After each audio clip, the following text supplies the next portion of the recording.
রাগ দেখিয়ে বিজেপির মঞ্চ ছাড়লেন রূপা গাঙ্গুলি। রথের গাড়ির জোরালো আলোতে মেজাজ হারালেন তিনি এবং নেতা কর্মীদের হতাশ করে মঞ্চ ছাড়লেন, এমনটাই জানা যাচ্ছে।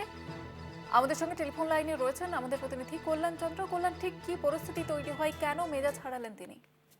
দেখো জয়িতা, আজকে বহরমপুরে টেক্সটাইল মোড়ে বিজেপির রথযাত্রা, বিজেপির যে পরিবর্তন যাত্রা রথ, সেই পরিবর্তন রথ যাত্রার কর্মসূচি শেষ এবং আনুষ্ঠানিকভাবে শেষ করার কথা ছিল এবং সেরকম ভাবেই প্রস্তুতি নিয়েছিল বহরমপুর সাংগঠনিক জেলা বিজেপি।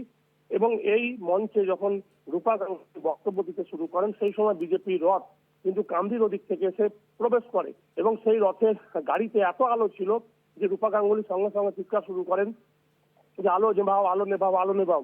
কিছুক্ষণ পর আলো নেভানো হলেও রূপা গাঙ্গুলি মেজাজ হারিয়ে ফেলেন। এরপরেই মঞ্চ থেকে তিনি বেরিয়ে চলে যান। তবে যাওয়ার আগে তিনি উপস্থিত নেতা কর্মীদের উদ্দেশ্যে বলেন যে কোনো রাজনৈতিক নেতাদের পায়ে আপনাদের তেল মারতে হবে না। পশ্চিমবঙ্গে যেদিন জনতা পার্টির সরকার হবে সেদিন নেতাদের পা চাটা আপনাদের বন্ধ হয়ে যাবে। যার ফলে কিন্তু উপস্থিত কর্মীরা হতাশ হয়ে পড়েন। পাশাপাশি যারা বিজেপির নেতৃত্ব ছিল তারা হতাশ হয়ে পড়েন। এবং সবচেয়ে বড় কথা, বিজেপি সাংসদ জগন্নাথ সরকার সেখানে উপস্থিত ছিলেন। কিন্তু জগন্নাথ সরকার বক্তব্য দেওয়াকালীন সমস্ত লোকজন কিন্তু উঠে চলে যায়, ফাঁকা চেয়ার হয়ে যায়।